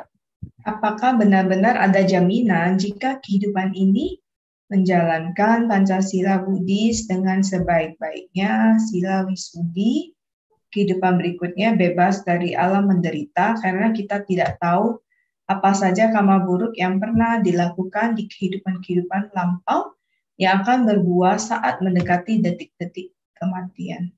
Betul. Pencerahannya. Betul. Jadi sebenarnya begini, ketika kita mempraktikkan sila dan dikatakan untuk mencapai tingkat kesucian pertama, itu dasarnya juga adalah sila. Ya, kapan ada jaminan ketika makhluk tersebut tidak melihat kehidupan lampaunya, artinya itu kan berakumulasi nanti. Ya, ketika berakumulasi, dan yang paling penting itu adalah sekarang. Ketika makhluk tersebut dengan akumulasi yang lampau dengan yang sekarang, bisa mengkondisikan dia mencapai tingkat sotapanna, maka itu terjamin. Dikatakan kita sudah membuat satu kusala garuka kamma. Garuka itu berat sekali, besar sekali, kuat sekali. Kusala itu baik. Jadi sama seperti jaminan kalau orang-orang, kita kan selalu dapat dulu pengetahuan kalau menjalankan pancanantara kama, 5 kama buruk yang besar, buruk ya. Aku salah garuka kama, membunuh ayah, ibu, arahat, melukai seorang sama Buddha, memecah belah sangga, dan dalam abhidhamma ditambah satu niyata micaditi kama, ya. Kalau ini kita lakukan, itu pasti terjamin lahir di alam rendah. Nah, ini sama. Ketika kita melakukan yang sebaliknya, yaitu kusala garuka kama, salah satu kusala garuka kama itu adalah mencapai tingkat kesucian sotapanna, maka akan ada jaminan kita tidak akan terlahir di alam rendah. Jadi, kalau kita belum mencapai sotapanna, memang belum ada jaminan, ya, memang belum ada jaminan. Tetapi, kalaupun seseorang terjatuh di alam rendah, karena kalau kita membahas Buddhis itu, membahas Dhamma itu kan memang luar biasa Bapak Ibu. Di situ ketika seseorang meninggal, sebelum meninggal itu kan 4 kama ini bisa, salah satu bisa berbuah. Apakah garuka kama, akusala, tukusala, ya. Ini dilambangkan oleh Sang Buddha seperti seekor sapi besar menyerobot keluar. Nah, kemudian atau asana kama. Kama sebelum sesat meninggal, seperti yang Bu Darvina tadi bilang. Kita praktek moralitas bagus. Kemudian tiba-tiba waktu meninggal, sama seperti kisah yang dibawa oleh Dr. Mon di dalam buku Kamma Pencipta Sesungguhnya. Ada seorang ibu yang baik hati, moralitas bagus, tetapi ketika meninggal, dia tiba-tiba mendengar anaknya, cucunya menangis. Sehingga timbul, aduh, siapa nanti yang merawat cucu saya? Ya, jadi kekhawatiran bisa membuat dia akhirnya terlahir di alam rendah. Tapi kalau dia baik, dia bisa terlahir di alam rendah, tetapi untuk jangka waktu berapa lama, ya? Nah, yang mendukung dia adalah pasti kita yakin bahwa dia akan lahir di sana untuk jangka waktu yang singkat. Sama seperti biku tisa, ya, menjadi biku, tapi karena melekat sama jubahnya, ya, terlahir di alam rendah, jadi kutu 7 hari. Ya, tapi setelah jadi kutu 7 hari, lahir di alam yang lebih baik. Kemudian Ratu Malika. Ratu Malika juga seperti itu. Karena sesaat sebelum meninggal teringat menyesal perbuatan buruknya pernah membohongi raja. Dia kemudian lahir di neraka. Jadi ketika raja bertanya, mana ratuku? Dia pasti lahir di alam bahagia. Sang Buddha tidak mau jawab. Nanti setelah hari ke-7, hari 7 harinya, ketika raja bertanya lagi, baru Sang Buddha jawab, oh dia lahir di alam bahagia. Kenapa? Supaya raja tidak kecewa. Masa orang menjalankan moralitas bisa jatuh di alam rendah? Boleh, bisa. Tetapi berapa lama pertanyaannya? Ya, kalau kita tidak punya timbunan kebajikan, tidak punya timbunan sila, alam rendah itu kalau kita lihat di teori itu dia sebenarnya umurnya ini tak terhingga, indefinitely, ya. Tak terhingga artinya apa? 7 hari itu beruntung. Lahir di alam rendah, di alam jadi kutu atau neraka itu 7 hari beruntung loh. Harusnya di sana itu tak terhingga loh, ya. Panjang sekali seperti itu, ya. Jadi memang tidak ada jaminan kalau seseorang belum mencapai tingkat kesucian Sotapanna, atau kalau dia memiliki jana, dia bisa bertahan di jana, dia pasti tidak lahir di alam rendah juga. Itu juga kusala garuka kama, ya. Tetapi setidak-tidaknya ketika kita mempraktikkan moralitas, maka kalaupun kita tergelincir jatuh, moralitas itu akan mendorong kita untuk menjadi lebih baik. Minimal kita tidak akan lama di sana, ya, seperti itu.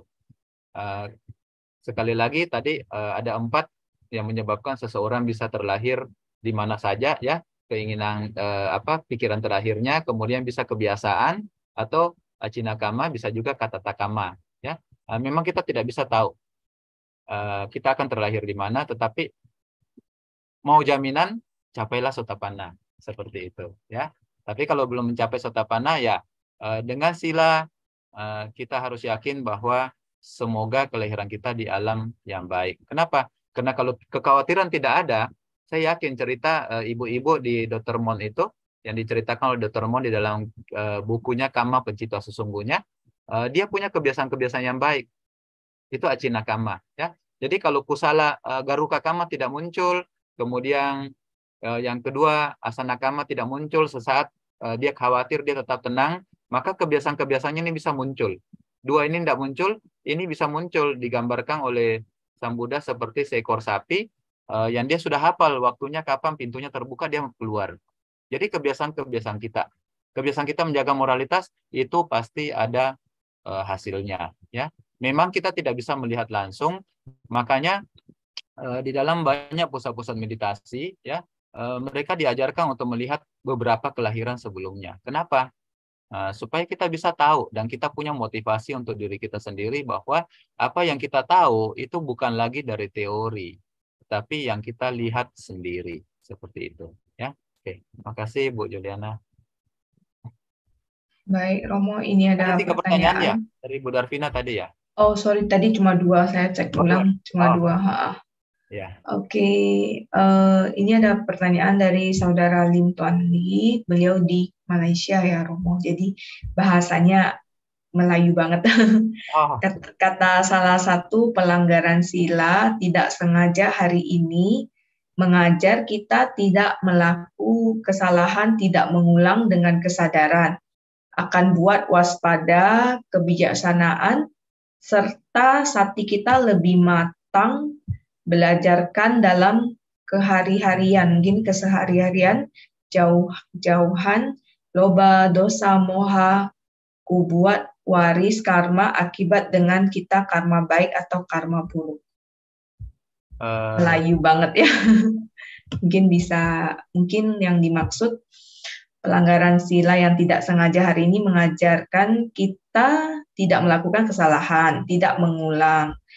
Dengan adanya kesadaran akan buat kita lebih waspada, kebijaksanaan, serta hati kita lebih matang. Terus belajar dalam keseharian itu menjauhi loba, dosa, moha. Ini mungkin pewaris karma akibat dengan kita berbuat baik atau karma berbuat buruk. Ini agak saya juga sulit. Buat waris karma akibat dengan kita karma baik. Kalau yang saya tangkap, Bu Juliana, mungkin begini, tidak sengaja melakukan perbuatan buruk, tetapi setelah menyadarinya, dia berusaha memperbaiki dengan lebih sadar, seperti itu. Nah, ini karma baik atau karma buruk. Nah, tentunya setiap melihat satu proses yang begitu panjang, kesadaran kita itu bekerja juga dengan sangat cepat. Dan setiap proses itu ada karma baik dan karma buruknya, dan itu bisa berubah-berubah, ya. Contoh sederhana, orang-orang selalu mengatakan bahwa Robin Hood itu pahlawan misalnya. Kenapa? Karena mereka melihat satu proses yang panjang keseluruhan saja. Dia tidak penggal-penggal, dia tidak potong-potong. Padahal satu masa kehidupan yang begitu panjang itu kan bisa dipenggal-penggal. dalam berapa bulan, dalam berapa hari, berapa jam, berapa detik, ya. Dan berapa detik itu pun kalau dikatakan di dalam Abhidhamma, satu jentikan jari ini sudah miliaran kamma kita bentuk. Nah itu kan sudah satu jentikan itu dibagi miliaran gitu loh. Nah itu proses yang berbeda-beda nanti. Jadi ketika orang-orang cuma mengatakan Robin Hood itu orang baik karena dia membagikan harta kepada orang-orang miskin sehingga mereka tidak kelaparan dan sebagainya. Tapi apakah dia memperoleh dengan cara yang baik dan benar? Tidak, dia merampok dari orang lain seperti itu, ya. Nah, dalam satu proses keseluruhan film Robin Hood itu, di sana ada proses yang baik. Kapan baiknya? Ketika dia berdana kepada orang-orang yang kelaparan.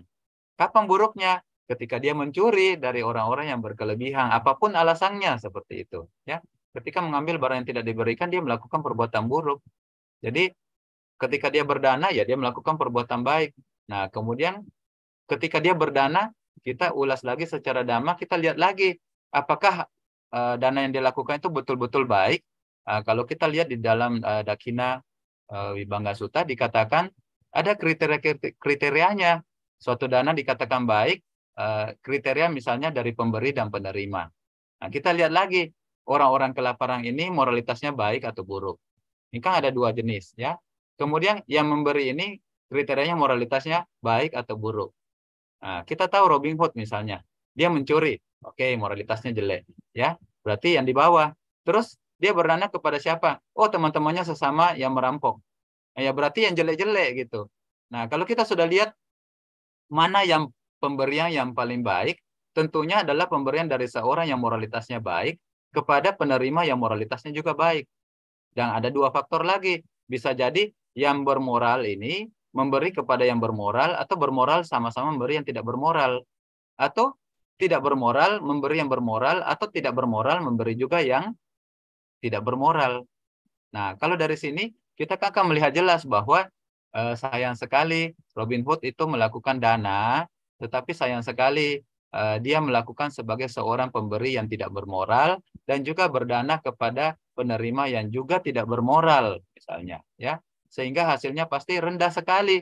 Dia tidak menjadi sangat unggul ketika dia memperoleh penghasilan yang betul-betul dari hasil yang tanpa cacat, tidak melanggar sila. Kemudian dia berdana juga kepada orang yang menjalankan moralitas atau mempunyai kemoralan. Nah, itu pasti paling baik seperti itu, ya. Jadi kalau kita melihat di dalam kehidupan kita satu hari pun, itu sebenarnya kita sudah melakukan banyak sekali karma baik dan karma buruk itu berganti-ganti terus-menerus, ya.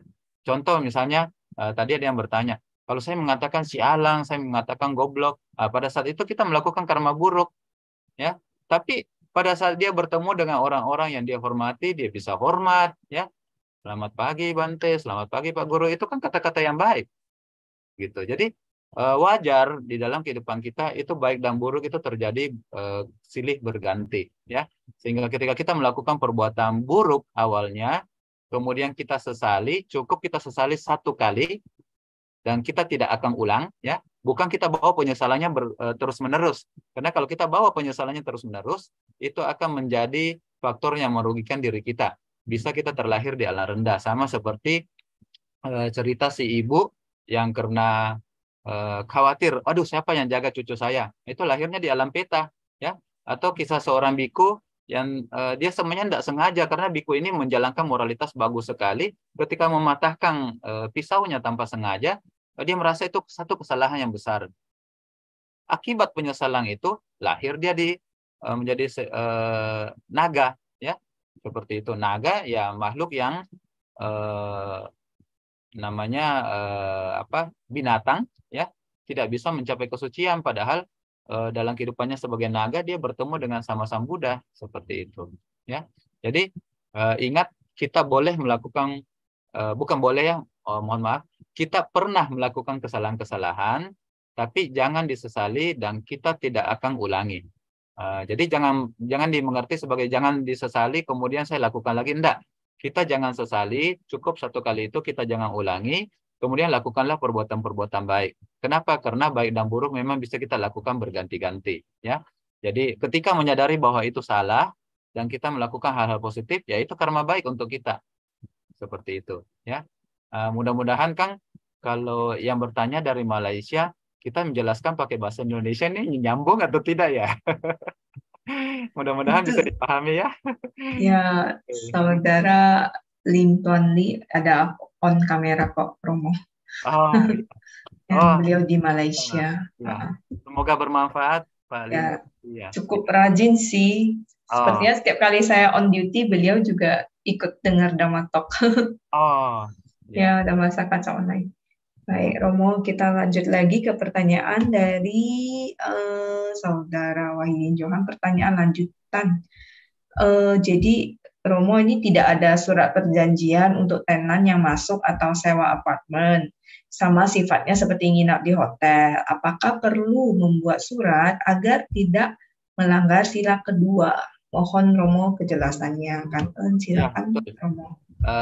Betul sekali. Jadi mungkin Bapak perlu bikin surat supaya jelas nanti, ya.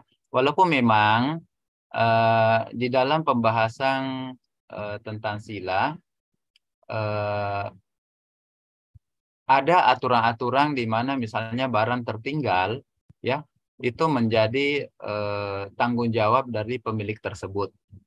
Jadi bisa begini, Bapak bisa pertama membuat perjanjian seperti di awal, kemudian kalaupun pada saat itu tidak ada perjanjian dan barangnya tertinggal, kalau Bapak misalnya takut melanggar sila karena mengambil barang yang bukan diberikan, ya, itu ada jangka waktu Bapak boleh simpang dengan asumsi bahwa orang tersebut mungkin datang setelah beberapa saat, ya. Nah, jangka waktu itu ya fleksibel, Bapak aja yang tentukan kira-kira saya bisa simpan barang-barangnya berapa lama, ya.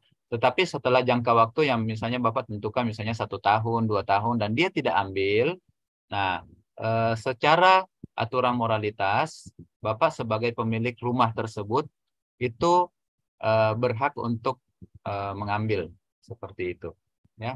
Jadi tidak ada itu sama seperti barang yang sudah dilupakan atau barang yang sudah tidak diambil atau barang yang sudah dibuang oleh si pemilik seperti itu, ya. Kalau mau aman ya 2 tahun 3 tahun itu pasti sudah aman seperti itu, ya. Sebenarnya kalau mau cepat langsung telepon aja ke tenannya sih, kalau menurutku.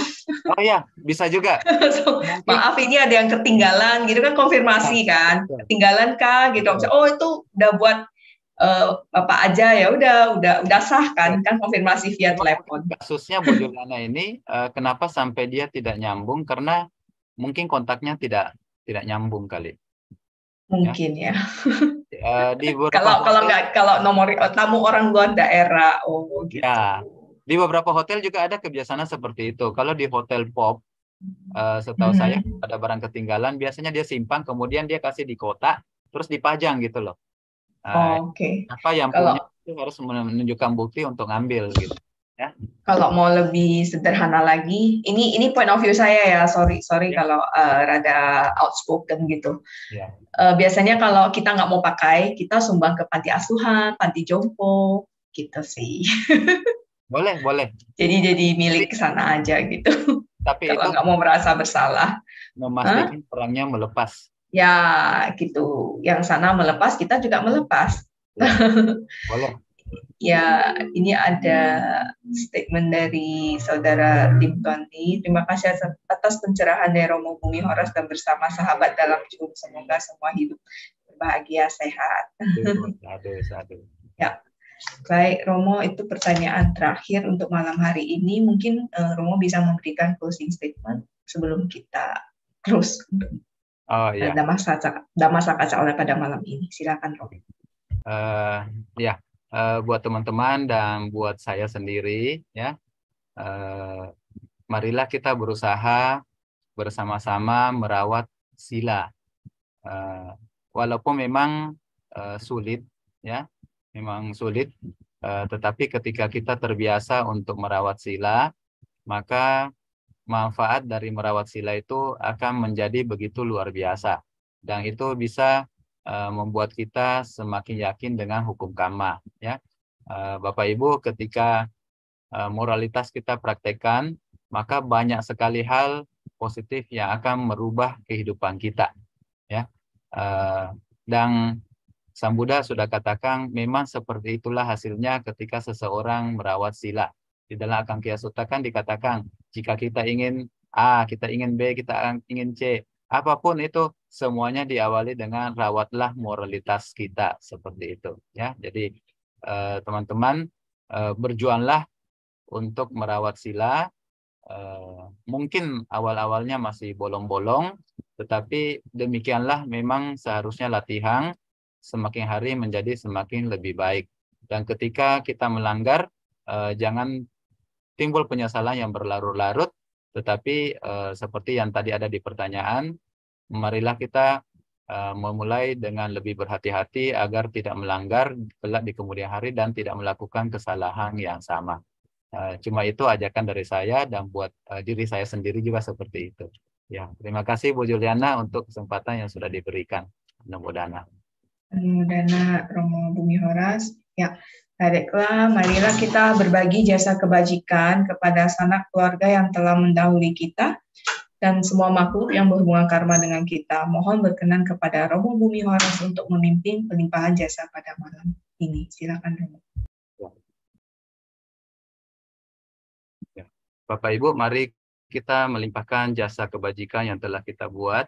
Semoga setelah para leluhur mengetahui, mereka dapat turut berbahagia, sehingga dengan turut berbahagia mereka mendapatkan keuntungan beraneka warna. Hendak mayam patik danang karomase, punya sidani katasa, yananya ni kata nime, tesan cak bagino hontu satta nanta pamanaka ye piya gunawanta cak mayam mata pita dayo ditha me capya dithawa anye majja tawerino satta tithanti lokasmim te bhumma catu yonika pance kacatu wokara samsaranta bhawa bawe nyatang ye pati daname anomodantu te sayang ye cimang nappa jananti dewate sang niwedayong maya dinyana punyanang anumodana hetuna sabbe satta sada hontu awera sukha jiwino kema padan capa hontu tesa sa sijatang subha. Sadu, Sadu, sadu, sadu. Ya, sebelum kita tutup kegiatan malam ini, marilah kita kembali membacakan nama Karapata kepada para hadirin dimohon untuk bersikap anjali. Arahang sama sambuddho bhagawa Budang Bhagawantang Abhiwademi Swakato Bhagavata Dhammo Dhammang Namasami Supatipanno Bhagavato Sawaka Sangho Sanggang Namami. Sampai sata bawantu sukitata. Semoga semua makhluk berbahagia. Sadu, sadu, sadu. Ya, saya mewakili keluarga besar KBTI Keresidenan Besuki mengucapkan Maha Anumodana kepada Romo Bumi Horas yang telah meluangkan waktu untuk pembahasan sutta bersama dengan kita semua yang hadir di Zoom maupun YouTube. Semoga karma baik yang tercipta hari ini bisa bermanfaat kepada semua makhluk. Waduh, aduh. Terima kasih buat tim Bu Juliana juga, Namo Buddhana buat Pak Teddy dan teman-teman. Anumodana. Anumodana. Anumodana, terima kasih semua. Sehat bahagia. Ya, selanjutnya kita lanjut ke slide announcement dulu ya. Silakan ditampilkan host. Terima kasih.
Ya, demikianlah rangkaian acara Masa Kaca Online pada malam ini. Kami mohon maaf apabila ada yang kurang berkenan dan terima kasih yang sebesar-besarnya kepada para hadirin yang telah mengikuti sesi Masa Kaca Online pada malam ini.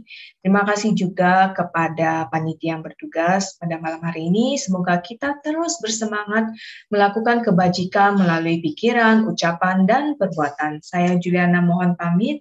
Sukihontu, selamat malam, Namo Buddhaya.